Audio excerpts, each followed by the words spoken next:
కృప చూపుటకు నా దోషము ధరించి నా పాపము క్షమించి నన్ను నీలా మార్చుటకు కలువరిలో మరణించి ప్రేమించే ప్రేమామయుడా నీ ప్రేమకు పరిమితులేవి కృపగల దేవా నీ కృపకు సాటి ఏది ఏ పాటిదానలయా నన్నింతగా హెచ్చించుటకు నేనెంతటి దానలయా నాపై కృప చూపుటకు ఏ పాటిదానలయా.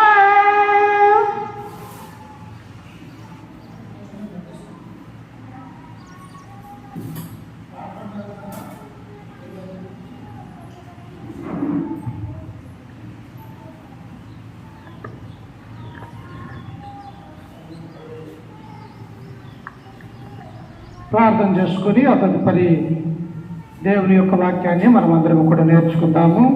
ప్రార్థన చేసుకుందాం.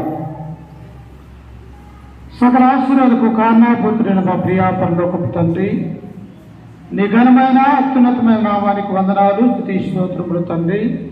గడిచిన కాలమంతయు గడిచిన దినములన్నీ మమ్మల్ని కాచి కాపాడి మా యొక్క జీవితంలో తండ్రి మరొక శ్రేష్టమైన ఈ ప్రభు దినాన తండ్రి మమ్మల్ని అందరినీ కూడా సజీవ లెక్కలో ఉంచి నీ మందిరానికి నడిపించిన విధానాన్ని బట్టి నీ కృతజ్ఞతలు చెల్లిస్తూ ఉన్నాం తండ్రి.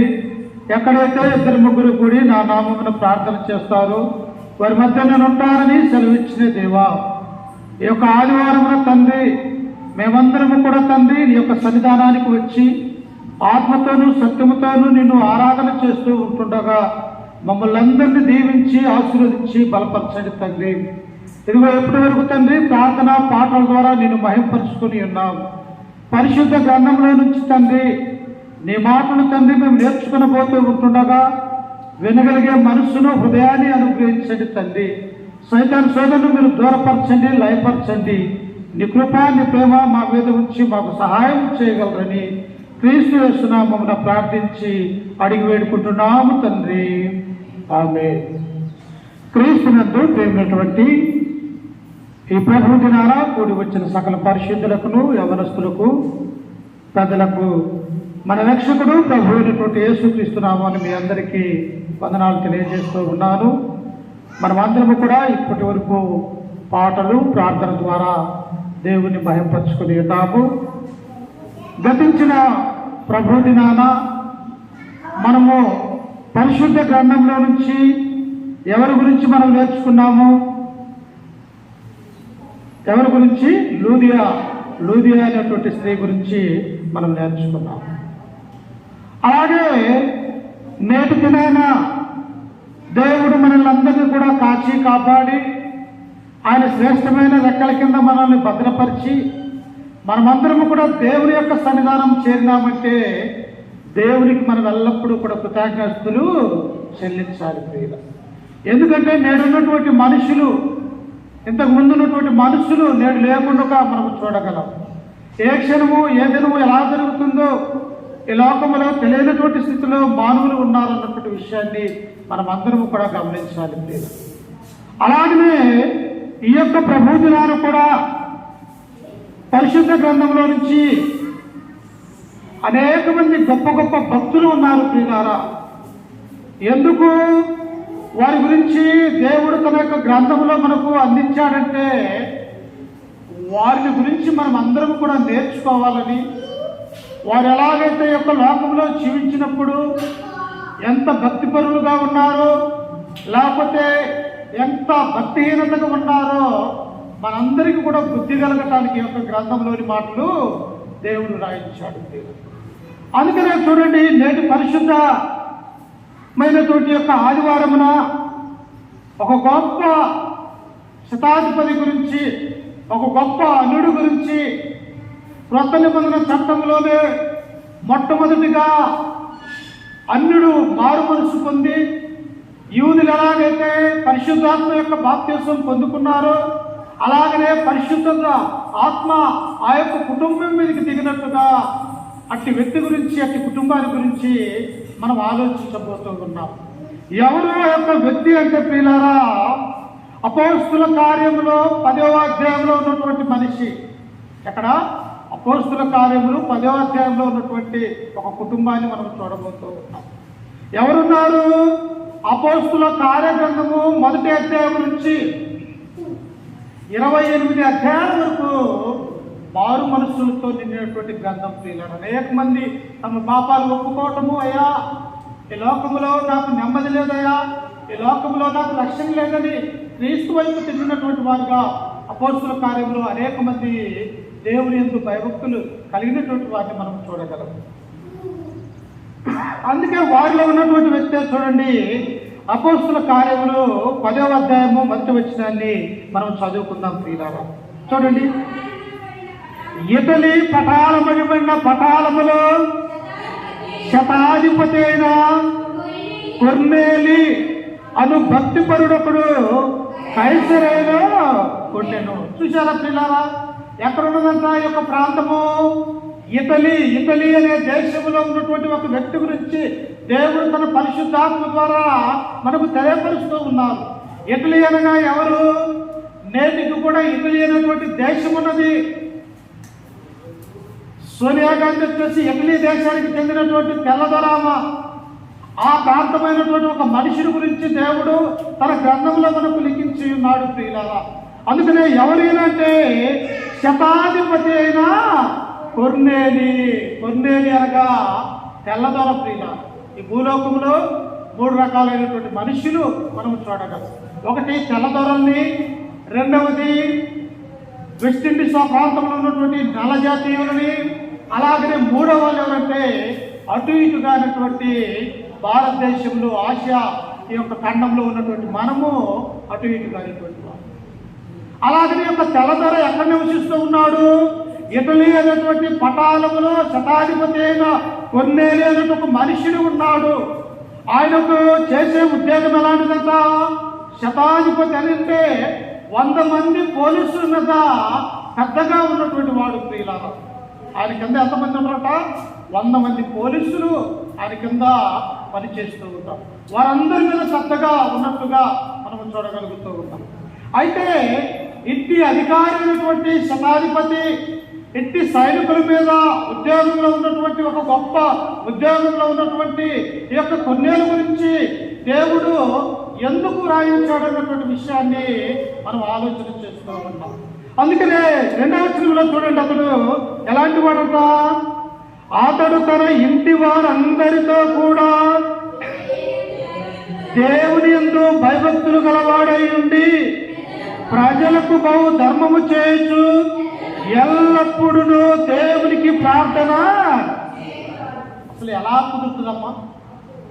మనం ఏదన్నా కూలి పనికి పోతేనే దేవునికి 5 నిమిషాలు ప్రార్థన చేసుకొని వెళ్ళలేనటువంటి సమయాన్ని మనం గడుపుతూ ఉన్నాం. రోమా ప్రభుత్వంలో ఒక ఉన్నతమైనటువంటి అధికారి అయినటువంటి యొక్క కొన్నేలి తన కింద 100 మంది సైనికుల యొక్క బాగోగులు, ఏ స్థలంలో ఎవరు డ్యూటీ చేయాలి, ఎవరు ఉద్యోగం చేయాలి, ఎవరిని ఎక్కడికి పంపించాలి అని చెప్పేసి నిత్యము కూడా బిజీగా ఉన్నటువంటి యొక్క వ్యక్తి ఏం చేస్తున్నారంటే తన కుటుంబం, ఇంటి వారందరితో కూడా ప్రార్థనా జీవితాన్ని గడుపుతూ ఉన్నాడు. అసలు ఎవరైనా కొన్నేలి అన్యుడు అంటే ఎవరు? దేవుని యొక్క ధర్మశాస్త్రము లేనటువంటి వాడు. ఈయన దేవుడు అంటే తెలియనటువంటి వాడు. దేవుడు ఎలా ఉంటాడో, ఆయన యొక్క మాటలు ఎలా ఉంటాయో, ఆయన యొక్క గ్రంథం ఎలా ఉంటుందో తెలియనటువంటి వాడిగా ఒక అన్యుడైనటువంటి కొన్నేళ్ళు మనం చూస్తూ ఉన్నాం. అందుకని అన్యుల గురించి దేవుడు ఏమన్నాడంటే ఒకసారి చూడండి, ఎఫెసీయులకు రాసినటువంటి పత్రిక 2వ అధ్యాయము 11వ వచనాన్ని మనం చదువుకుందాం. అన్యులకు ఎలాంటి వాళ్ళంటే చూడండి ఒకసారి, అన్యజాతి వారు ఎలా జీవిస్తారు, వారి గురించి గ్రంథం ఏమంటున్నదో ఒకసారి చూసినట్లయితే ప్రియులారా, ఎఫెసీయులకు రాసినటువంటి పత్రిక 2వ అధ్యాయము 11వ వచనము, 2:11. కాబట్టి మునుపు శరీర విషయములో అన్యజనులై ఉండి ఎవరంట? ఎఫెసీలో ఉన్నటువంటి ప్రజల గురించి పౌలు అంటూ ఉన్నాడు, ఇదిగో ఎఫెసీలో ఉన్నటువంటి అన్యజనులారా, మీరు ఈ మునుపు వరగా దేవునిలోనికి రాకముందు, యేసు క్రీస్తుని మీరు ఒప్పుకొనక ముందు మీ యొక్క జీవితము, మీ యొక్క తీరు, మీ ఆలోచన, మీ విధానం ఎలా ఉన్నదంటే ఆ విషయాన్ని ఇక్కడ తెలియపరుస్తూ ఉన్నాడు. ఎలా ఉన్నదంటే వాళ్ళు మునుపు శరీర విషయములో అన్యజనులై ఉండి శరీరమందు చేతితో చేయబడిన సున్నతి గలవారు అనబడిన వారి చేత సున్నతి లేని వారనబడిన మీరు. ఎవరంట? అన్యులు అంటే సున్నతి లేనటువంటి వారని అర్థం. ఎవరంట? అన్యులు అంటే సున్నతి లేనటువంటి వారు. సున్నతి ఎవరికి వాగ్దానం చేయబడ్డది? అబ్రహాము యొక్క సంతానానికి దేవుడు సున్నతి అనేటువంటి వాగ్దానాన్ని దేవుడు ఇచ్చాడు. మరి అన్యులు ఎవరున్నారు? వారికి సున్నతి అనేది లేదు. అందుకనే అన్యులు అనేటువంటి వారికి దేవుడు లేడు. అసలు వారి యొక్క దేవుడు ఎవరో తెలుసా? లోకంలో ఉన్నటువంటి సమస్త విగ్రహాలన్నీ కూడా వారి యొక్క దేవుళ్ళు, దేవతలు ఎక్కడైనా. అందుకనే ఇక్కడ మనం చూసినట్టు ఇంకా చూడండి, వారు ఎలాంటి వారంటే ఆ కాలమందు ఇశ్రాయేలుతో సహపౌరులు కాక. ఎవరంట? ఇశ్రాయేలు వేరు, అన్యులు వేరు. వీళ్ళు చూడండి ఒకసారి, ఇశ్రాయేలు వేరు, అన్యులు వేరు. ఇశ్రాయేల్ అందరూ కూడా 12 గోత్రాలు వారు ఎక్కడ నివసిస్తారు? వారికి కానాను దేశం అనేది ఉన్నది, వారికి పరలోకం అనేది ఉన్నది. సీనాయి పర్వతం దగ్గర దేవుని యొక్క ధర్మశాస్త్రం అనే గ్రంథము ఇశ్రాయేల్ యొక్క ప్రజలకు ఇచ్చారు, కానీ అన్యులకు అనేది యొక్క గ్రంథము లేదు ప్రియుల. అందుకని ఇక్కడ పౌలుంటూ ఉన్నాడు, ఆ కాలమందు ఇశ్రాయేలుతో సహపౌరులు కాక పరదేశులను, వాగ్దాన నిబంధన లేని పరజనులు. ఎవరికంతా? అన్ని జనులకు వాగ్దానాలు లేవు ప్రియులారా. మీరు మారు మనసు పొంది క్రీస్తులో బాప్తిసం పొందాలన్నటువంటి ఆ వాగ్దానాలు పాత నిబంధన యొక్క చట్టంలో అన్ని జనులకు లేవని గ్రంథం మనకు కలిగిస్తూ ఉంటుంది. అంత మాత్రమే కాదు, వాగ్దానాలు ఎవరివి? ఇశ్రాయేలీయుల వాగ్దానాలు, భూ వాగ్దానాలు, పరలోక రాజ్యం అర్థం వాగ్దానాలు, ఈ లోకంలో పాలు తేనెలు ప్రవహించినటువంటి కానాను దేశం అనే వాగ్దానము ఎవరికి ఇవ్వబడినది? ఇశ్రాయేలు ప్రజలకు మాత్రమే వాగ్దానాలు, దీవెనలు, ఆశీర్వాదాలు ఉన్నాయి, కానీ అన్ని జనులకు లేవు. మనం అన్ని జనులు అంటే వాళ్ళే కాదు, మనము కూడా అన్ని జనులు మేము. మనమే యూదులము కాదు, 12 గోత్రాల్లో పుట్టినటువంటి వారికి కాదు. మనము దేవుడు లేనటువంటి వారిగా మనము ఈ గ్రంథంలో మనము చూడగలము. అందుకనే ఇక్కడ పౌలంటూ ఉన్నాడు, ఏమంటూ ఉన్నాడంటే చూడండి, వాగ్దాన నిబంధన లేని పరజనులు. ఎవరంతా? అన్ని జనులు అంటే ఎవరు? వాగ్దానాలు లేవు, వారికి దేవుడు అనేది లేదు, వారికి దేవుని యొక్క ధర్మశాస్త్రం అనేది లేదు. ఇశ్రాయేలుతో పాటు సహపౌరులు కాక అన్ని జనులందరూ కూడా దేవుడి నుండి దూరం అయిపోయినటువంటి వారిగా మనం ఇక్కడ చూస్తూ ఉన్నాం. అంతే ఎత్తి అన్యజనుడైనటువంటి కొన్నేది ఎలా దేవుడు అంటే భయభక్తులు కలిగి ఉన్నాడు. ఇటు దేవుడు నిబంధన లేనటువంటి ఈ అన్యజనుడైనటువంటి కొన్నేది అసలు దేవునికి ప్రార్థన చేయాలని ఎలా తలంపు కలిగి ఉన్నదన్నప్పుడు ప్రియులారా, ఆనాడు ప్రభు అయినటువంటి యేసుక్రీస్తు ఈ లోకానికి వచ్చినప్పుడు అనేక మంది శతాధిపతులు, అనగా రోమా ప్రభుత్వం కింద దాసులుగా ఉన్నటువంటి యూదులు, ఈ యూదుల మీద పరిపాలన చేస్తున్నటువంటి ఈ శతాధిపతులందరూ కూడా వారు నిష్ట కలిగినటువంటి జీవితాన్ని వీరి దగ్గర నుండి చూశారు. మనము ఆదివారం అయితే ప్రార్థనకు వస్తాం, దేవుని నమ్ముకున్నటువంటి వారు ఎక్కడ ఉంటారు? అన్యజనులుగా బయట ఉంటారు. అలాగనే వీరెవరు అంటే క్రైస్తవులు. వీళ్ళు క్రైస్తవుల యొక్క నామాన్ని ధరించాలని మనల్ని ఎలాగైతే ఈనాడు అంటూ ఉన్నారో, ఆనాడు కూడా శతాధిపతి అయిన రోమా ప్రభుత్వంలో ఉన్నటువంటి వారందరినీ ఏం చేస్తారంటే అన్యజనులు వీళ్ళని చెప్పేసి వారిని దూరంగా ఉంచేవారు. అందుకనే చూడండి, వారు ఎలా దగ్గరయ్యారంటే మత్తయి సువార్త 27వ అధ్యాయము 54వ వచనంలో మనం చదువుకుంటే, అన్ని జనులు సైతము దేవునికి భయపడినటువంటి వారిగా ఈ మత్తయి సువార్తలో మనం చూడగలము. చూడండి, మత్తయి సువార్త 27వ అధ్యాయము 54వ వచనాన్ని చదువుకుంటే, శతాధిపతియు అతనితో కూడా యేసుకు కావలి ఉన్నవారును భూకంపమును జరిగిన కార్యములన్నీ చూసి మిక్కిలి భయపడి నిజముగా ఈయన దేవుని కుమారుడని చెప్పుకొనిది. ఎవరంట? అన్యజనులైనటువంటి శతాధిపతులు ప్రియులారా. యేసుక్రీస్తు వారిని ఎవరికి అప్పచెప్పారు? యూదులు, అన్యజనులైనటువంటి రోమా సైనికులకి. కాబట్టి రోమా యొక్క ప్రభుత్వము ఆయన యొక్క సమాధికి కావలి ఎవరు ఉంచిందంటే రోమా సైనికులతో పాటు అక్కడ శతాధిపతి కూడా ఆయన అక్కడ డ్యూటీ చేస్తూ ఉన్నట్టుగా మనం చూస్తూ ఉన్నాం. అప్పుడు యేసుక్రీస్తు వారు జరిగినటువంటి దానందరినీ ఆయన గురించినటువంటి ఆ మాటలు, ఆ యొక్క అద్భుతాలు ఈ శతాధిపతి చూస్తున్నప్పుడు ఆ శతాధిపతి మనసులో ఒక భావం కలిగింది. ఈయన నిజముగా దేవుని యొక్క కుమారుడని విశ్వసించాడు. అన్యజనులు ఎప్పటి నుంచి మారుమనసు కలిగి ఉన్నారంటే క్రీస్తు వచ్చిన దగ్గర నుంచి ఆయన చేసే అద్భుతాలు, ఆయన చేసే సూచక క్రియలు, ఆయన చేసే అనేకమైనటువంటి కార్యాలను చూసి వారి యొక్క మనసులో యూదుల దేవుడు అంటే ఒక గొప్ప దేవుడు అన్నటువంటి భావాన్ని కలిగి ఆ అన్యజనులు మారుమనసు పొందడానికి అవకాశం ఉంటుంది. అందుకని ఎవరైనా కొన్నేది అన్యుడు, దేవుని అన్నటువంటి వాడు, ధర్మశాస్త్రం లేనటువంటి వాడిగా ఇక్కడ మనం చూస్తూ ఉన్నాం. అయితే ఈయన ఎలాంటి కార్యాలు జరిగిస్తూ ఉన్నాడంట చూడండి. ఆయన అతడు తన ఇంటి వారందరితో కూడా దేవుని యందు భయభక్తులు గలవాడు. చూసారా? ఎవరంట? దేవుడంటే భయం కలిగినటువంటి వాడు. అయ్యో, నేను ఈ పాపం పని చేస్తే యూదుల దేవుడైనటువంటి ఆ మహాదేవుడు నా యొక్క కార్యాలు ఎక్కడ చూసి నన్ను, నా యొక్క కుటుంబాన్ని శిక్షిస్తాడో అన్నటువంటి ఆ భయం అనేది యొక్క శతాధిపతికి ఉన్నది. ప్రియులా, ఈనాడు క్రైస్తవులకు లేదు, కానీ ఆనాడు ఉన్నటువంటి అన్యులకు సైతము దేవుని యొక్క భయం కలిగినట్టుగా మనం చూస్తూ ఉన్నాం. అందుకనే ఆయన దేవుని ఎంతో భయభక్తులు కలిగినటువంటి వాడిగా మనం చూస్తూ ఉన్నాం. దేవుడు అంటే భయభక్తులు కలిగితే మనం ఏం చేస్తాము? దేవుని యొక్క సన్నిధానానికి వస్తాం, దేవుని యొక్క ఆరాధనలో మనం పాల్గొంటాం. క్రీస్తు యొక్క శరీరము, ఆయన రక్తము మన కొరకు తన యొక్క ప్రాణాన్ని కలవరిలో చిందించినటువంటి ఆ మరణ సమాధి పునరుత్థానాన్ని మనము జ్ఞాపకం చేసుకుంటాం. ఎప్పుడు ఇవన్నీ జరుగుతాయంటే మన హృదయములో దేవుడి మీద భక్తి, భయముందు ఉన్నప్పుడు మనం చూడగలం. అందుకనే ఒకసారి చూడండి, దేవుని యందు భయభక్తులు కలిగి ఉంటే ఆ కుటుంబము ఎలాంటి పనులు చేస్తూ ఉన్నదంటే ఏబు గ్రంథము 1వ అధ్యాయం ఒకసారి చూడండి.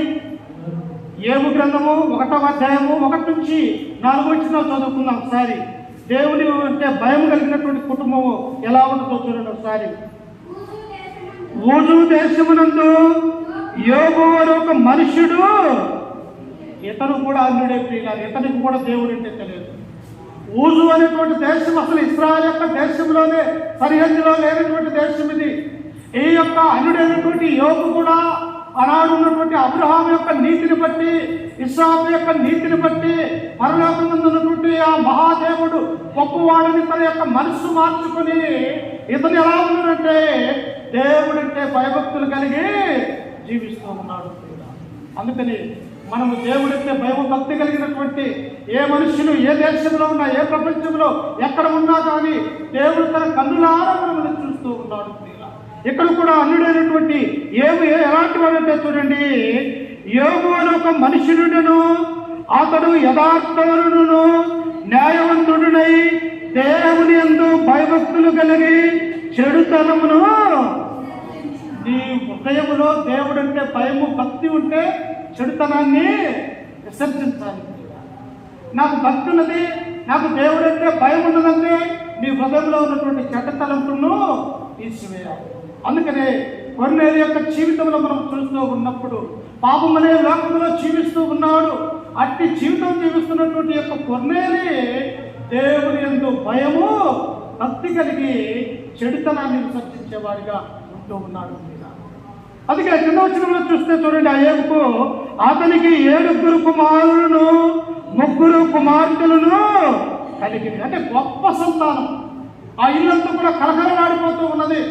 ఎక్కడ చూసినా తన 7 కుమారులు 3 కుమార్తెలతో వాళ్ళంతా ఇల్లంతా కూడా ఎంతో సంతోషంతో దేవుడు నింపినట్టుగా మనం చూస్తూ ఉన్నాం. ఎందువల్ల ఇతను ఇంతగా ఆశీర్వదించబడంటే అతను దేవుని యందు భయము భక్తి కలిగినటువంటి వాడు. అందుకే చూడండి కింద వచ్చిన చదువుకుంటే అతనికి 7,000 గొర్రెలను 3,000 ఒంటెలను, చూసారా, 7,500 ఎడ్లను, చదువయా, గాడిదలను బహుమంది పనివారును అతనికి ఆస్తిగా నుండి కనుక తూర్పు దిక్కు జనులందరిలో అతడే గొప్పవాడుగా. చూశారు ప్రియులారా, మనము దేవుడి పట్ల విధేయత కలిగి, భక్తి కలిగి, ఆయనంటే యథార్థమైనటువంటి మనస్సు కలిగి మన యొక్క హృదయములో దేవుడి గురించినటువంటి ఆ వాక్యాన్ని మన యొక్క హృదయములో ప్రతిష్ఠించుకుంటే ఏ కుటుంబాన్ని ఎలా జీవించారంట? 7,000 గొర్రెలు, 3,000 ఒంటెలు, బహుమంది పనివారిని, గాడిదల్ని, ఆయన కింద కొన్ని 100,000 మంది దాసులని దేవుడు అనుగ్రహించినాడు. నేను ఆ జీవితంలో దేవుడు తను నమ్ముకుంటే ఎలా ఉంచుతాడో తెలుసా? నేను తలగానే ఉంచుతా కానీ తోకగా ఎన్నటికీ వచ్చును. పెంట కుప్పంలో నుండి దీనులను పైకి లేపినప్పుడు మిమ్మల్ని నేను లేపాలంటే మీరందరూ ఆయన భయభక్తులు కలిగి ఉండాలని దేవుడు మనల్ని కోరుకుంటూ ఉన్నాడు. అందుకనే ఏమో అల్లుడైనప్పటికీ కూడా, ఊజు దేశంలో నివసిస్తూ ఉన్నప్పటికీ కూడా, తన యొక్క కుటుంబాన్ని మనం చూస్తూ ఉన్నప్పుడు 7 కుమారులు 3 కుమార్తెలు ఇచ్చి అనేక ఆస్తి ఐశ్వర్యాలు ఇచ్చినటువంటి ఈ యొక్క ఏవుకు దేవుడి పట్ల భయం భక్తి ఉన్నట్టుగా మనం చూస్తూ ఉంటాం. అయితే ఈ న్యాయవంతుడైనటువంటి అన్నుడైనటువంటి ఏవు తానకిచ్చినటువంటి కుమారులు ఎక్కడ దేవుని నుండి దూరమైపోతారేమని ఈ ఆస్తిని చూసి, ఐశ్వర్యాన్ని చూసి, ఈ పరివారాన్ని చూసి, నా యొక్క కుమారులు కుమార్తెలు ఎక్కడ దేవుని నుండి తొలగిపోయి సాతాను యొక్క ఆలోచన ప్రకారం జీవిస్తారని ప్రతి దినము ఆయన ఏం చేశాడంటే, ఈరోజు ఒక కుమారుడి దగ్గర ప్రార్థన పెడితే రేపటి దినాన్ని మరొక కుమారుడి దగ్గర ప్రార్థన పెడతాడు. 7 అయిపోయిన తర్వాత మళ్ళీ 3 కుమార్తెల దగ్గరికి, ఈరోజు మరొక కుమార్తెల దగ్గరికి వెళ్తే రేపు మరొక కుమార్తె. అంటే ఈ 10 మంది కుటుంబాలలోకి వెళ్ళి వారందరూ కూడా ప్రార్థనా జీవితాన్ని గడుపుతూ ఉన్నారు. ఎందుకు? తమ హృదయములో దేవునికి చోటు ఇవ్వకపోతలేము, తమ హృదయములో గర్వించి దేవుని నుండి దూరమైపోతారని చెప్పేసి నీతిమంతుడైనటువంటి యోబు తన యొక్క కుటుంబం పట్ల బాధ్యత కలిగి ఉన్నాడు. ఇక్కడ మరి అపోస్తుల కార్యంలో ఉన్నటువంటి శతాయుక్తులైనటువంటి కొన్నేరు కూడా ఎలా ఉన్నాడు? తన ఇంటి వారందరితో కూడా ప్రతి దినము ఏం చేస్తూ ఉన్నాడంట? దేవునికి ప్రార్థన చేస్తూ ఉన్నాడు. ప్రియులారా, మనం ఎంత క్రైస్తవ విశ్వాసం జీవిస్తామంటే ప్రార్థన జీవితం ద్వారా ఎన్ని మేళ్ళైనా మనం పొందుకోవచ్చు. ప్రియులారా, ఏ శ్రమైనా, ఏ బాధ అయినా, ఎంతటి వేదనైనా ప్రార్థన దేవుడికి మొరపెట్టినట్టయితే మన యొక్క ప్రార్థన ఎవరింటాడట? పరలోకమందున్నటువంటి దేవుడు వింటాడు అని స్వయంగా క్రీస్తు వారే మనకు తెలియపరిచారు. శిష్యులు అడిగారు, అయ్యా మాకు ప్రార్థన రాదు కదా, మేము ఎలా చేయాలి ప్రార్థన అన్నప్పుడు క్రీస్తు వారే అంటే పరలోకమందున్న మా తండ్రి నీ నామము పరిశుద్ధపరచబడుగాక, నీ రాజ్యము వచ్చుగాకని మత్తయి సువార్త 6వ అధ్యాయం 6 నుంచి మనం అక్కడ చదువుకుంటే ఆ ప్రార్థన ఎలా చేయాలో దేవుడు నేర్పించాడు. అందుకనే కొన్నేళ్ళు ఎలాంటి వాడంట? దేవుడంటే భయభక్తులు కలిగినటువంటి వాడు. భయభక్తులు కలిగితే ఎలా ఉంటుందంట? ఒకసారి చూడండి, తిమోతికి రాసినటువంటి పత్రిక 6వ అధ్యాయము, తిమోతికి రాసినటువంటి మొదటి పత్రిక 6వ అధ్యాయము 6వ వచనం చదువుకుందాం. చూడండి ఒకసారి 6 ఎంత స్పష్టంగా దేవుని యొక్క మాటలు ఎక్కడ ఉన్నాయో చూడండి ప్రియులారా. సంతుష్టి సహితమైన దైవభక్తి గొప్ప లాభ సాధనమై ఉన్నది.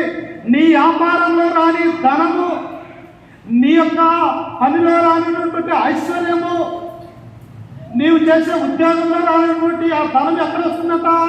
గొప్ప దైవభక్తి, సంతుష్టమైనటువంటి దైవభక్తి లాభదాయకమై ఉన్నది అని దేవుని యొక్క గ్రంథం మనకు సెలవిస్తూ ఉన్నది. మనం ఈనాడు ఏదేదో మనము అనేక విషయాలలో మనము ఏదేదో చేయబోతూ ఉంటాము, కానీ ఏది చేసినా మనకు ఆశీర్వాదకరం లేదు ప్రియులారా. ఎందుకు? మనం దేవుడంటే భయము భక్తి అనేది లేకుండా ఉన్నప్పుడు.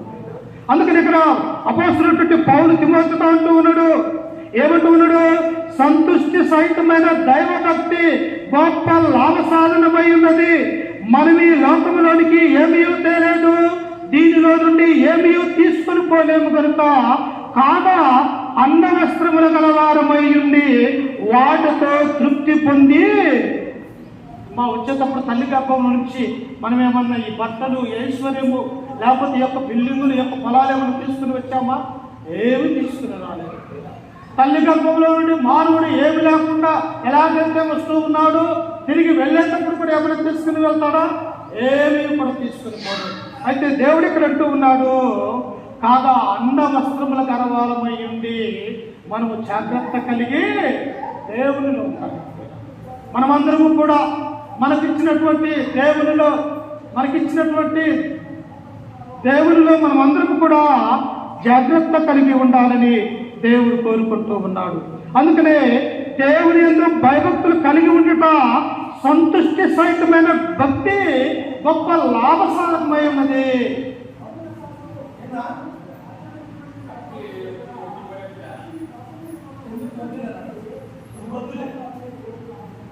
లాభసాధకమైనది. అందుకనే పిల్లరా, సామెతల గ్రంథము 15వ అధ్యాయం 16వ వచనంలో మనం చదువుకుంటే చూడండి, ఒకసారి జ్ఞాని అయినటువంటి సొలొమోను మనకు వివరిస్తూ ఉన్నాడు. చూడండి, సామెతల గ్రంథము 15వ అధ్యాయము 16వ వచనము, 15-16. నెమ్మది లేకుండా విస్తారమైన ధనముండుట కంటే యెహోవా యందలి భయభక్తులతో కూడా కొంచెము కలిగి ఉండుట. ఈనాడు డబ్బున్నటువంటి వారు అసలు నిద్రపోతున్నారమ్మా. మనకంటే ఏమి లేదులే, డబ్బున్నటువంటి ఆస్తి ఐశ్వర్యం ఉన్నటువంటి వారికి నిద్ర అనేది తెలియదు. మనమందరం కూడా క్షేమంగా భద్రంగా మనము నిద్రపోయే వారిగా ఉంటూ ఉన్నాం. అందుకనే ఇక్కడ అంటూ ఉన్నాడు, ఏమంటున్నాడు? నెమ్మది లేకుండా విస్తారమైన ధనముండుట కంటే యెహోవా యందలి భయభక్తులతో కూడా కొంచెము కలిగి ఉండుట. తినటానికి ఉండటానికి ఉంటే చాలు. మనకు నెమ్మది దేవుడు ఎవరిస్తున్నాడు? దేవుడిస్తూ ఉన్నాడు. అదే ధనం ఉండి ఐశ్వర్యం ఉండి మన యొక్క కుటుంబంలో శాంతి సమాధానం లేక ఎక్కడెక్కడో ఆ యొక్క ధనం విషయమై అనేకమైనటువంటి శ్రమలు వచ్చినప్పుడు ఆ ధనం ఉండి కూడా మనం ఏమి చేయలేనటువంటి వారిగా ఉంటుంది. మనకు ధనము ఆస్తి ఐశ్వర్యం ఉంటుంది, మనకు అనారోగ్యం కలిగి ఉంటుంది, మనం ఏదైనా తినగలుగుతామా? ఆ కళ్ళ ముందు ఉన్నప్పటికీ కూడా మన యొక్క నోట్లోనికి ఏమీ కూడా తినలేనటువంటి స్థితిలో మనం ఉంటాం. అందుకనే దేవుని యందు భయభక్తులు కలిగి ఉండి కొద్దిగా ఆస్తి ఉన్నా కానీ మీకు మేలు అన్నటువంటి విషయాన్ని దేవుడు సెలవిస్తూ ఉన్నాడు. అందుకనే కొన్నేళ్ళు ఎలాంటి వాటిని మనం నేర్చుకున్నాము? దేవుని యందు భయభక్తులు కలిగినటువంటి వాడు, ప్రార్థనా జీవితం కలిగినటువంటి వాడిగా మనము చూడబోతూ ఉన్నాం. ఇంకా ఎలాంటి వాడు ఉంటాయన చూడండి, అక్కడ అపోస్తలుల కార్యములు 10వ అధ్యాయము చూడండి, ఆయన ఎలాంటి వాడంట? మొదట భయభక్తులు కలిగినటువంటి వాడు, రెండవదిగా ప్రార్థనాపరుడు, మూడవదిగా చూడండి ఆయన ఎలాంటి వాడు తన జీవితంలో. అక్కడే 2వ అధ్యాయం 2వ వచనంలో, అతడు తన ఇంటి వారందరితో కూడా దేవుని యందు భయభక్తులు కలవాడై ఉండి ప్రజలకు బహుధర్మము చేయించు. ఏం చేస్తున్నట్టమ్మా ఆయన? ఒక్క ఉద్యోగంలో ఉన్నవాడు ఒక్క రూపాయి కూడా ఖర్చు పెట్టాడు. ఈనాడు టీచర్స్ని లేకపోతే ఉన్నతమైనటువంటి అధికారులు మనం చూస్తూ ఉన్నప్పుడు వారికి వచ్చే జీతాలు లక్షలలో ఉంటాయి, కానీ వారు 100 రూపాయలు తీసి దేవుని యొక్క సేవకు ఉపయోగించాలి. ఎందుకు? వారికి వచ్చేటువంటి డబ్బుని ఇంకా దాన్ని ఎలా పెద్దది చేయాలి, ఇంకా దాన్ని ఎలా సమృద్ధిగా నింపుకోవాలనేటువంటి ఆలోచన చేస్తారు. కానీ ఈ ఉద్యోగస్తుడైనటువంటి శతాధిపతి అయినటువంటి ఈ పొన్నేలు ఏం చేస్తున్నాడంటే అతను దేవుని యందు భయభక్తులు కలిగి ఉన్నాడు కాబట్టి బహుధర్మము చేయించున్నాడు. తన చేతికి ఎంత డబ్బు వస్తే అంత పేదలకు ఇస్తున్నాడు. క్రైస్తవులు కానిచ్చి అయ్యా వారికి తినడానికి తిండి, కట్టుకోవడానికి బట్టలు లేవంటే బట్టలు తిండి ఇచ్చేవాడిగా ఈ కొన్నేళ్ళు చూస్తూ ఉన్నాడు. అందుకనే పౌలంటుడు పుచ్చుకొనుట కంటే ఇచ్చుట మేలు. ఏంటంట? మనం ఇంకా పుచ్చుకొనుట కంటే పావలైన 1 రూపాయల రూపాయైనా దేవుని యొక్క సన్నిధిలో దేవుని యొక్క బిడ్డలకు ఇచ్చుట క్షేమము లాభము అని దేవుని యొక్క గ్రంథము మనకు సెలవిస్తున్నాము. రెండవది ఎలాంటి వాడు ఆయన? ప్రజలకు బహుధర్మము చేసేవాడు. ఎవరు చేశారు ఇలా? ఎవరెవరు ఉన్నారు బైబిల్లో ధర్మం చేసినటువంటి వారు? అంతియోక సంఘం ఉన్నది, యెరూషలేము సంఘం ఉన్నది, ఆ మాసిదోనియాలో ఉన్నటువంటి ఫిలిప్పీ సంఘం ఉన్నది. ఈ మాటికి పౌలు గారికి సహాయం చేసినటువంటి వారు అనేక మంది ఉన్నారు. అట్టి వారిలో ఇంకా ఎవరున్నారు? మనందరికీ తెలిసిన బర్నబాని వ్యక్తి కూడా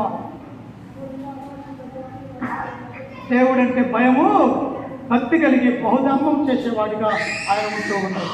చూడండి నాతో పాటు పరిశుద్ధ గ్రంథంలో నుంచి అపోస్తుల కార్యములు 4వ అధ్యాయము 4 అపోస్తుల కార్యములు 4వ అధ్యాయము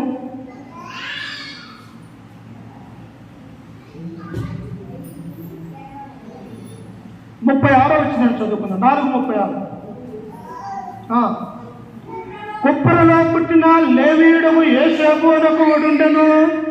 ఇతనికి హెచ్చరిక చేయువాడు అర్థమిచ్చు బర్నబాను పేరు పెట్టి ఉండిరి. ఇతడు భూమి గలవాడై ఉండి దానిని అమ్మి దాని వెల తెచ్చి అపోస్తుల పాదముల యొక్క ఎవరు భూమి అమ్ముతారు? అసలు ఇతరుల కొరకు మన భూమిని, మన ఆస్తిని, ఐశ్వర్యాన్ని, మన బంగారాన్ని, వెండిని ఇతరుల దేవుని యొక్క సేవ కొరకు అమ్ముకుంటామమ్మా, అమ్ముకోవచ్చు. కానీ బర్నబా లేవీయుడైనటువంటి యోసేపు అనేటువంటి మారు పేరు కలిగినటువంటి వాడు, బర్నబా అనేటువంటి యొక్క వ్యక్తి ఎలా ఉన్నాడు? దేవుని ప్రజలకు బహు ధర్మం చేసేవాడిగా ఉంటాడు. ఎక్కడ? యెరూషలేములో అనేక మంది క్రైస్తవులు, దేవుని నమ్ముకున్నటువంటి బిడ్డలు కొన్ని వేల మంది యెరూషలేము యొక్క దేవాలయంలో ఉంటే ప్రతి దినము కూడా వారికి తినడానికి తిండి లేకపోతే ఈ బర్నబా, ధనవంతుడైనటువంటి యొక్క బర్నబా తన యొక్క పొలాన్ని అమ్మి ఈ క్రైస్తవులకు పంచిపెడుతూ ఉన్నట్టుగా మనము చూడగలుగుతూ ఉన్నాం. ఇట్టి భక్తి ఎలా వచ్చినది? క్రీస్తులో వచ్చినది. ఎవరైతే దేవుని యందు భయభక్తులు కలిగి ఉంటారో ఈ లోకంలోనికి మనం ఏమీ తీసుకుని రాలేదు, తిరిగి ఏమీ కూడా మనము తీసుకుని పోలేమన్నటువంటి విషయాన్ని అక్కడ పోస్తున్నటువంటి పౌలు చెప్పాడు. ఇక్కడ బర్నబా కూడా ఎలా ఉన్నాడు? తనకున్నటువంటి పొలాన్ని అమ్మి యెరూషలేములో ఉన్నటువంటి పేదలైనటువంటి క్రైస్తవులకి పంచిపెట్టడానికి అపోస్తలుల పాదముల యొక్క పెట్టారు. కానీ ఇక్కడ మరొక భార్యాభర్తలు ఉన్నారు. ఎవరు అంటే అననీయ సంప్రయ అనేటువంటి వారు తమ భూముల్ని అమ్ముకున్నారు. కానీ దేవుణ్ణి మోసం చేసి తన ఇంటిలో పెట్టుకున్నప్పుడు దేవుని యొక్క శాపానికి గురి ఇరువురు భార్యాభర్తలు చనిపోయినట్టుగా మనం చూస్తున్నాం. అందుకనే ప్రియులారా, దేవుని యొక్క సొమ్మును దేవుని యొక్క ప్రజలకి పంచిపెట్టేవాడిగా ఉంటాను. ఇక్కడ శతాధిపతి అయినటువంటి కొన్నేలి ఎలాంటి వాడంట? అతడు తన యొక్క జీవితంలో బహు ధర్మ కార్యాలు జరిగించేవాడిగా ఆ యొక్క శతాధిపతిని మనం చూస్తూ ఉంటాం. అందుకని ప్రియులారా, ఇంకా చూడండి ఒకసారి, ఇక్కడ ఇంకొక వ్యక్తి కూడా మనకు బైబిల్లో కనిపిస్తారు. ఎవరు ఆ వ్యక్తి? పొట్టి జక్కయ్య. ఇతను ఎలాంటి వాడంట? ఇతను సుంకరి అనగా ఇన్కమ్ ట్యాక్స్ ఆఫీసరు. ఇతని మీద పన్ను వసూలు చేసేవాడిగా ఉంటూ ఉన్నాడు. ఇతను కూడా దేవుని నమ్మనప్పుడు తన యొక్క జీవితంలో రూపాయి అడిగితే 5 రూపాయలు వడ్డీగా వ్యాపారస్తుడిగా ఉంటూ ఉన్నాడు. అయితే ఎప్పుడైతే యేసుక్రీస్తును తన యొక్క ఇంటిలోనికి, తన హృదయంలోనికి ఆహ్వానించాడో ఆయన ఏమన్నాడు తెలుసా? దేవా, ఎవడి వద్ద నేను అన్యాయముగా నేను 1 రూపాయి తీసుకుంటే దానికి 4 అతనికి చెల్లిస్తానని తన దగ్గర ఉన్నటువంటి డబ్బునంతా ఇతరులకు పంచిపెట్టాడు.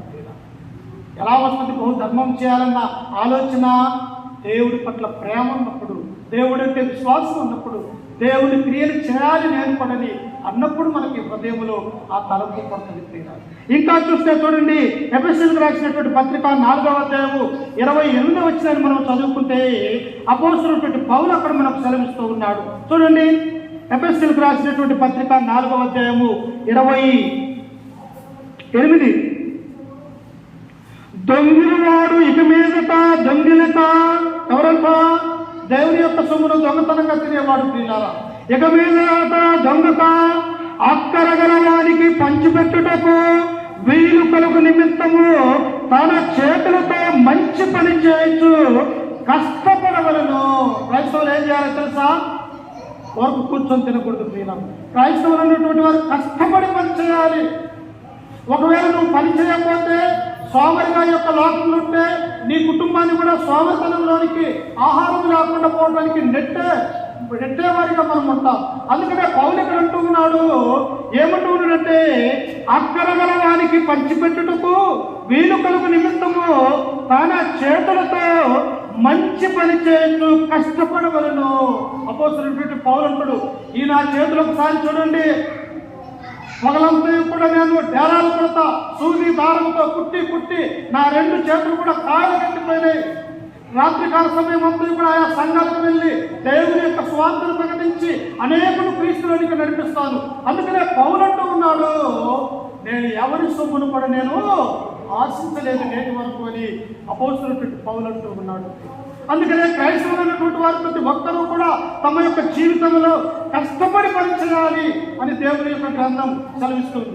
ఆ కష్టపడి పనిచేసి వచ్చినటువంటి ఆ డబ్బును దేవునికి సమర్పించాలి. అందుకనే ఇక్కడ పౌలు అంటూ ఉన్నాడు, అక్కర గలవానికి పంచిపెట్టుటకు మనమందరము సిద్ధపాటు కలిగి ఉండాలి. ఒకసారి చూడండి, సాంఖ్య గ్రంథం 21:26 దేవుడు సెలవిస్తూ ఉన్నాడు. అసలు ఎలా ఇయ్యాలో కూడా దేవుడు సెలవిస్తూ ఉన్నాడు. సాంఖ్య గ్రంథము 21:26 చదువుకుందాం. 21:26 దినమెల్లా ఆశలు పుట్టుచుండును, నీతిమంతుడు వెనుక తీయగా ఇస్తే దేవుడిని ఏమంటాడు తెలుసా? నీతిమంతులైన కుటుంబము, నీతిగా జీవించే కుటుంబము, యథార్థవంతులుగా ఉండే వారిని ఎందుకు వెనుక తీయక ఇరువురుగా ఇచ్చేవారిని దేవుడు ఏమంటే ఇది నీతిమంతుల కుటుంబం అని దేవుడు తన గ్రంథంలో. అందుకనే కొన్నేళ్ళ కుటుంబము పరిశుద్ధ గ్రంథంలో ఎందుకు రాయబడింది? అందుకనే ఇప్పుడు ఈ పటాలలో శతాధిపతి అయిన కొన్నేళ్ళ యొక్క మనుషులు ఉండడం అని పరిశుద్ధాత్మ దేవుడు మనం తెలుసుకోవాలని ఆ గ్రంథాన్ని రాపించాడు. అతను ఎలాంటి వాడంట? తన ఇంటి వారందరితో కూడా దేవుని యందు భయభక్తులు కలిగి బహు ప్రజలకు ధర్మము చేయొచ్చు, ప్రార్థనా జీవితాన్ని ఆ కొన్నేళ్ళు మనం చూడాలి. ఎందుకు తన గ్రంథంలో దేవుని మాటలు రాస్తాడంటే దేవుడిని తెలుసుకొని మనమందరం కూడా ఆ ప్రకారం జీవించాలని ఈ యొక్క పరిశుద్ధ గ్రంథాన్ని మనకి రాయించాలి. అందుకనే రెండోది ఎలాంటి వాడితో కొన్నేది మొదటిగా వచ్చేసి ఆయన ఎలాంటి వాడు అంటే దేవుడు అంటే భయభక్తులు కలిగినటువంటి వాడు. రెండవ వాడు ఎలాంటి వాడు? బహు ధర్మము అంటే ఇతరులకు పేదవారికి సహాయం చేసే గుణలక్షణాలు కలిగినటువంటి వాడిగా ఇక్కడ మనం చూస్తూ ఉన్నాం. చివరిగా మనం చదువుకుంటే పిల్లలా ఆయన ఎలా ఉన్నాడంటే ఆయన నీతిమంతుడుగా ఉన్నాడు. ఉండేది ఎలా ఉన్నట? నీతిమంతుడు. బైబిల్లో నీతిమంతులని ముగ్గురు మాత్రమే పేర్లు ఉన్నాయి. ఎవరెవరు ఉన్నాయి? అబ్రహాము ఉన్నది. అబ్రహాము ఇదిగో నీతిమంతుడుగా ఉన్నాడు అన్నాడు. అలాగే నోవాహు ఉన్నది. ఇదిగో ఈ లోకంలో నీవేనా ఎందుకంటే నీతిమంతుడుగా ఉన్నావని ఆదికాండము 9:1 దేవుడు అన్నాడు. అలాగే నీతిమంతుడనే పేరు ఎవరున్నది? ఊజు దేశంలో ఉన్నటువంటి ఏబుకు దేవుడు పెట్టాడు. ఇదిగో ఊజు దేశమందు ఏబు అనే మనిషి ఉండడు, ఇతడు నీతిమంతుడు అని అన్నాడు. మరొక ఎవరికి ఉన్నది అంటే మరియకు ప్రదానం చేయబడినటువంటి యేసేపు అనేటువంటి వ్యక్తికి ఇతడు నీతిమంతుడు అని దేవుడు అన్నాడు. ఎవరన్నారో తెలుసా? గాబ్రియల్ అనే దేవదూత మరియ గురించి తన హృదయంలో అపార్థం చేసుకొనుచు ఈమెకి ఎలా గర్భవతిగా ఉన్నదని తను ఆలోచన చేసినప్పుడు యేసేపైన నీతిమంతుడు అని ఆ మాట ద్వారా దూతలతో మాట్లాడినట్టుగా మనం చూడాలి. నీతిమంతుడు అంటే అర్థం ఏమిటి? చెడు విసర్జించేవాడు, పాపం చేయని వాడు, దేవుడు అంటే భయభక్తులు కలిగినటువంటి వాడికి నీతిమంతుడు అనే పేరుని దేవుడే పెట్టినట్టుగా మనం చూస్తూ ఉంటాం. అందుకనే యొక్క కొన్నేళ్ళు ఎలాంటి వాడు చూడండి. అక్కడే అపోస్తలుల కార్యములు 10వ అధ్యాయంలో చదువుకుంటే ఆయన ఎలాంటి వాడు అంటే పిల్లరా చూడండి 10వ అధ్యాయం చూడండి.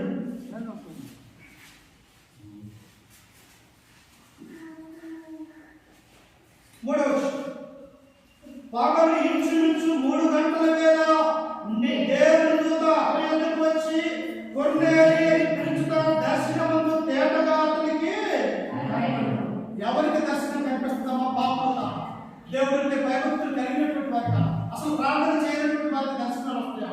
కాదు. ఎవరైతే నీతిమంతులుగా ఉంటారో, ఎవరైతే పరిశుద్ధులుగా ఉంటారో వారికి దేవుని యొక్క దర్శనం అనేది కనిపిస్తుంది.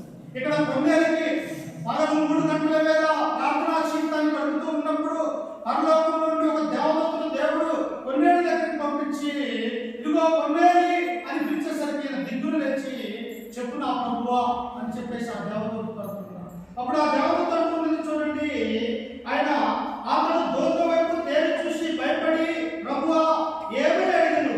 అందుకు దూత నీ ప్రార్థనను నీ ధర్మ కార్యములను దేవుని సన్నిధికి జ్ఞాపకార్థంగా చేసినవి ఇప్పుడు ఎక్కడికి ఏమైనా ఆయన చేసే ప్రార్థన, ఆయన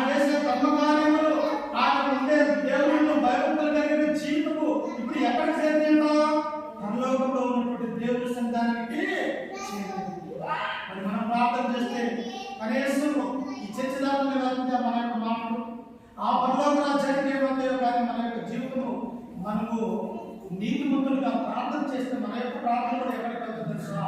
పరలోకంలో ఉన్నటువంటి ఆ దేవదూతల దగ్గరికి, తండ్రి దగ్గరికి వెళ్ళి మన ప్రార్థనకు దేవుడు జవాబిస్తాడు. అప్పుడు కొన్నేళ్ళు ఏం చేశాడంటే తన ఇంటి వారందరితో కూడా దేవుని ఎందుకు భయభక్తులు కలిగి ఉన్నాడు. ఇతనికి రక్షణ లేదు. ఎందుకు? అన్యుడు కదా, దేవుడు లేనటువంటి వాడు, ధర్మశాస్త్రం లేనటువంటి వాడు. కాబట్టి ఇప్పుడు దేవత జీవితం ఉన్నది.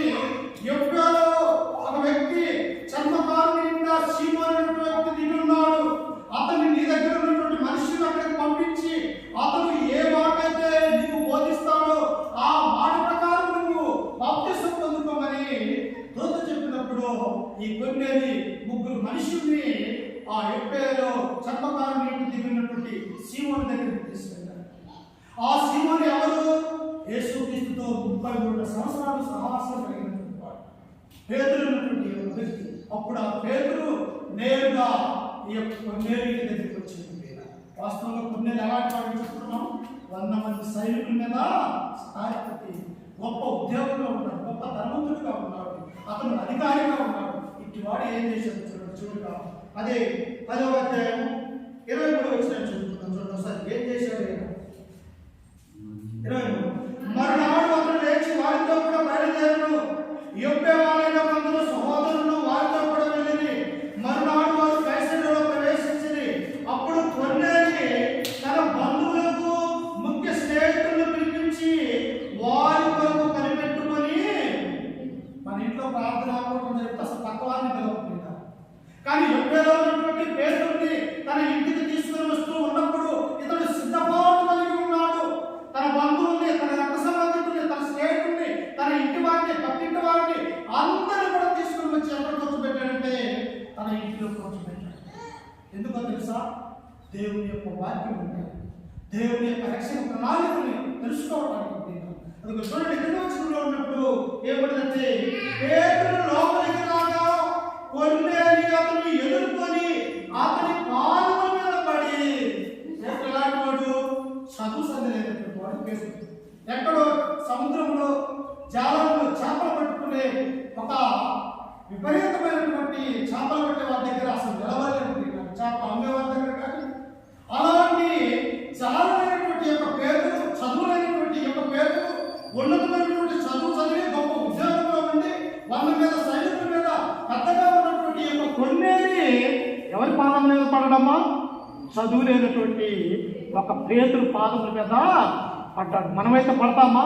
నాకింత ఆస్తి, ఐశ్వర్యము, నా యొక్క అధికార, నా కింద 100 మంది సైనికులు, నేను దేవుని సేవకుల మీద పాదం మీద పడటం ఏంటి? కాదు. నువ్వు తగ్గించుకుంటే అందుకునేటాడు. ఎవడెళ్ళు తనను తాను తగ్గించువాడు హెచ్చించబడు, తనను తాను హెచ్చించుకునేవాడు విధేయత కలిగి ఉండాలి, ప్రార్థన చింతన కలిగి ఉండాలి, ఇతరుల ప్రేమ కలిగి ఉండాలి, మరి ముఖ్యంగా దేవుడు అంటే భయం కలిగి ఉండాలి. అందుకని ఎలా చేశాడట? పేతురు లోపలికి రాగా కొన్నేలి అతనిని ఎదుర్కొని అతని పాదముల మీద పడి నమస్కారం చేసును. అందుకు పేతురు, నీవు లేచి నిలువము, నేను కూడా నరుణ్ణి అని చెప్పి అతన్ని లేవనెత్తి అతనితో మాట్లాడుచు లోపలికి వచ్చి అనేకులు కూడి ఉండుట చూశాను. ఎందుకు?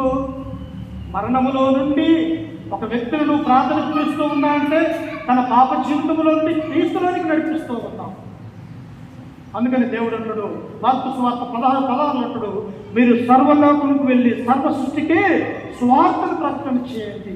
నమ్మి బాప్తిసం పొందిన వాడు రక్షింపబడును, నమ్మని వానికి 2 మార్గాలు. నేను ఆ జీవితములు మంచిగా జీవిద్దామా కొన్నేలి వలె, లేకపోతే సాతాను యొక్క ఆలోచన ప్రకారం చెడ్డగా జీవిద్దాం. అందుకని కొన్నేలి కుటుంబం రక్షణ పొందింది. మరి నీ కుటుంబం రక్షించబడాలంటే, నీవు పరలోక రాజ్యంలో చేరాలంటే, నీ కుటుంబాన్ని దేవుడు ఆస్తి ఐశ్వర్యాలతో దీవించబడాలంటే కొన్నేరుకున్నటువంటి హృదయము, తగ్గింపు స్వభావము, ప్రార్థనా జీవితము, ధర్మం చేసే ఆ క్రియలు అన్ని నీతో ఉండాలి. కాబట్టి కొన్నేళ్ళ ద్వారా మనం ఏం నేర్చుకున్నాం? ఆయన నీతిమంతుడు, దేవుడు అంటే భయభక్తులు కలిగిన వాడు, ప్రార్థనా జీవితాన్ని కలిగిన వాడు, పేతురు రాని తన కాలం మీద పడ్డప్పుడు విధేయత కలిగినటువంటి వాడిగా మనం చూస్తూ ఉంటాం. నీ నా జీవితంలో కొన్నేళ్ళు వల్ల మనం అందరం కూడా జీవించాలని చెప్పేసి ఈ వాక్యం ద్వారా మిమ్మల్ని హెచ్చరిస్తూ ఈ మాటలను నన్ను నేను కూడా హెచ్చరిక చేసుకుంటూ ఓపికతో ఉన్న మీ అందరికీ మన రక్షకుడు ప్రభు అయిన యేసుక్రీస్తునామాన వందనాలు తెలియజేస్తూ ఈ వాక్యాన్ని ముగించుకుంటూ ఉన్నాం. ప్రార్థన చేసుకునే తదుపరి ఆరాధన కార్యక్రమంలోనికి వెళ్దాం. మనం అందరం ప్రార్థన.